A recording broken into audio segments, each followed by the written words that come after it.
Welcome to Chasing Curiosity TV. Subscribe and press the bell icon for more updates. August 27, 2025. The world stands still as the clock strikes midnight, marking the beginning of a day that will be remembered for decades to come. Financial markets from New York to Tokyo are paralyzed. Trading screens flicker with uncertainty, and the once bustling financial districts are eerily silent, as if holding their breath for what comes next. A headline blares. The world's major economies are imposing sweeping sanctions on China. Newsrooms scramble to keep up as the story unfolds in real time, sending shockwaves through every corner of the globe. This isn't a trade spat or a tariff war. This is economic warfare on a scale never seen before. Cargo ships sit idle at ports, stock tickers nosedive, and world leaders gather in tense, urgent summits, aware that history is being written in these very moments. For decades, China was considered too big to isolate. Its factories, ports, and consumers were woven into the fabric of global prosperity. From electronics to clothing, the world depended on China's relentless production and vast consumer market. But now, the unthinkable is reality. Boardrooms are filled with stunned silence, and city streets, once alive with commerce, are deserted as uncertainty grips the world.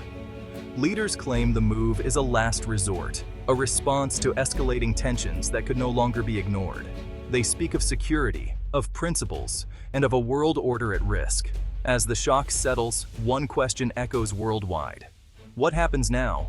Families gather around televisions, analysts debate on air, and uncertainty spreads faster than the news itself. In the US, CEOs scramble as supply chains teeter on collapse. Warehouses face shortages, and store shelves begin to empty, revealing just how interconnected the world has become. In Europe, leaders brace for surging prices and public panic. Supermarkets see anxious shoppers, and governments rush to reassure citizens as inflation looms and economic forecasts darken. Across Southeast Asia, nations face a wrenching choice between economic survival and global allegiance. Factories slow, ports stall, and leaders weigh the cost of choosing sides in a conflict that threatens their own futures. The world has drawn a line, but may have triggered its own unraveling. Economists warn of cascading effects as the global system frays at the edges and uncertainty becomes the new normal. This is more than a headline. It's a test of globalization and power.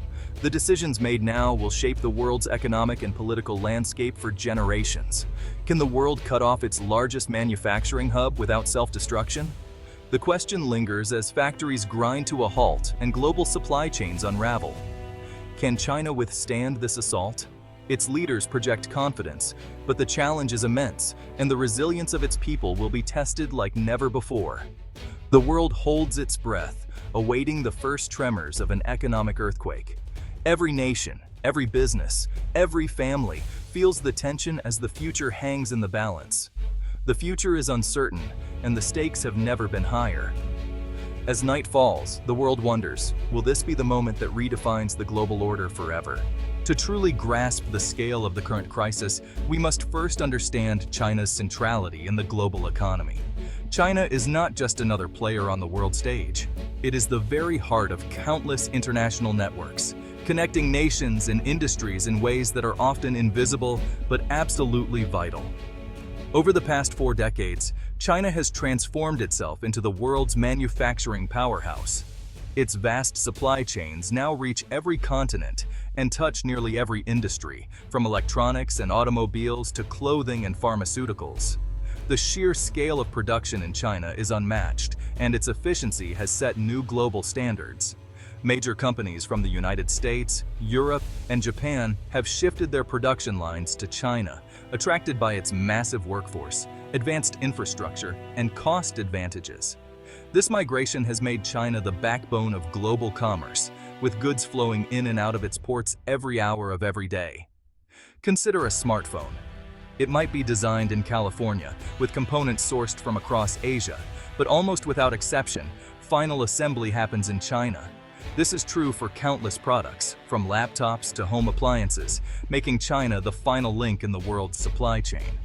But China is far more than just a factory for the world. It has rapidly become a massive consumer market and a major global investor, influencing trends and shaping demand worldwide.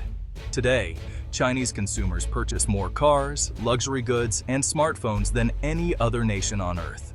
Their appetite for new products drives innovation and growth for companies around the globe.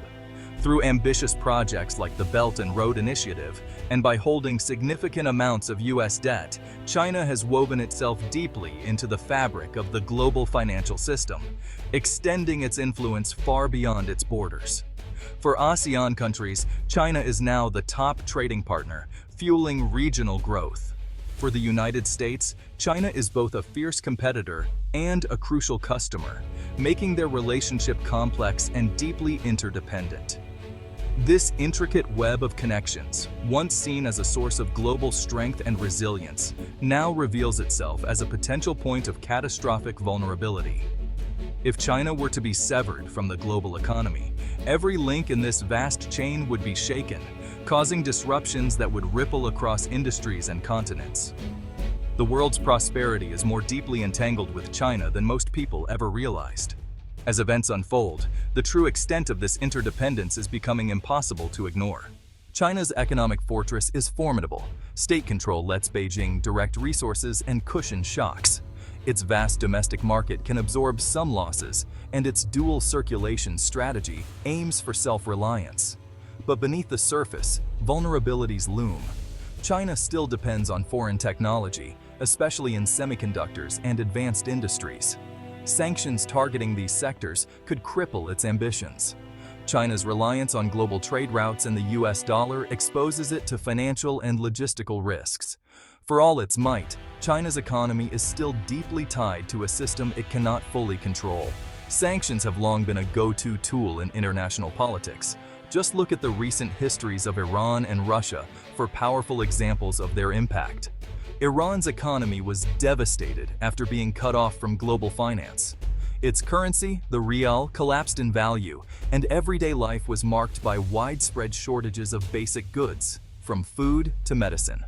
Businesses shuttered, unemployment soared, and inflation spiraled out of control, leaving ordinary Iranians struggling to get by.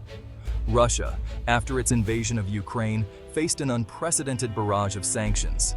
Its foreign reserves were frozen, major banks were banned from international systems, and strict price caps were placed on its vital oil exports. The initial economic shock was severe, with the ruble plummeting and financial uncertainty gripping the country. Yet, Russia managed to adapt over time by pivoting trade toward friendly nations, especially in Asia, and leveraging its vast natural resources to keep its economy afloat. New partnerships and alternative payment systems helped cushion the blow. These cases show that while sanctions can inflict real pain and force countries to the negotiating table, they are not a magic bullet. Both Iran and Russia found ways to survive, even if at great cost.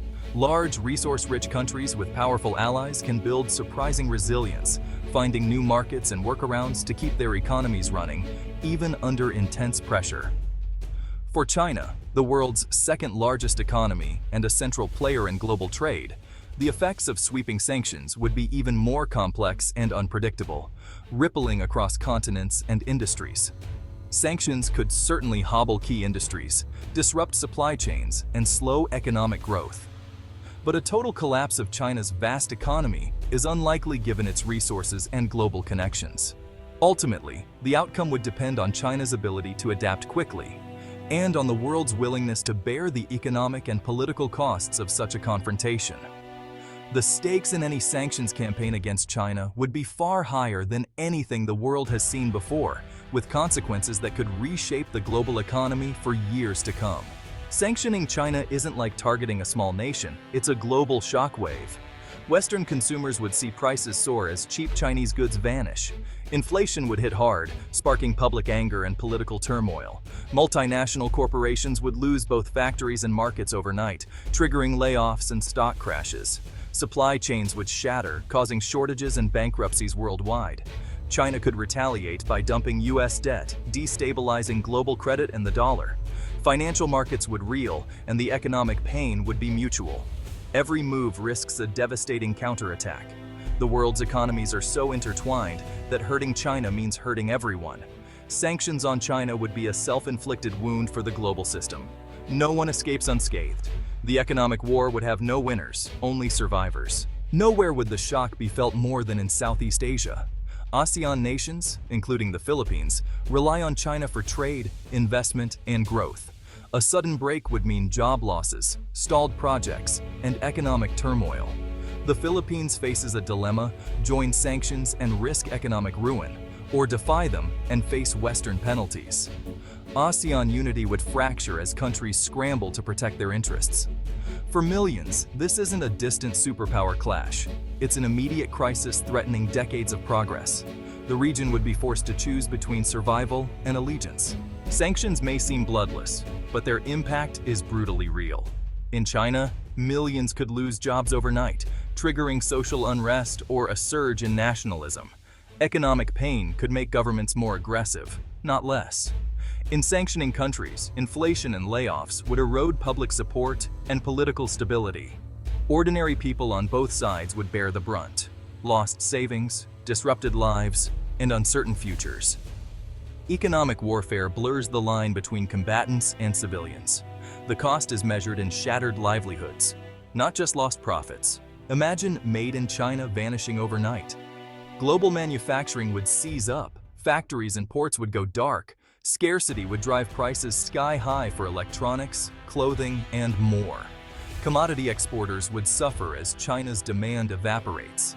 Financial markets would spiral, with defaults and crashes spreading worldwide. Nations would scramble to rebuild supply chains, a process taking years and trillions of dollars. Economic nationalism would surge, ending the era of seamless globalization. The world order built over decades would unravel in chaos. The shock would be felt in every corner of the globe. If the world survives the initial shock, a new order will emerge. The dream of a single global market would be gone, replaced by rival economic blocs. The US and allies would build secure supply chains. China and partners would form their own networks. Efficiency would give way to resilience and self-sufficiency. New winners and losers would emerge as nations race to fill the manufacturing void. China, forced into isolation, might achieve self-reliance, but at the cost of global integration. The world would be more fragmented, less prosperous, and more unpredictable. Sanctioning China exposes the contradictions of globalization. The choices ahead are fraught with risk and pain. The future hangs in the balance, shaped by the decisions made in this moment.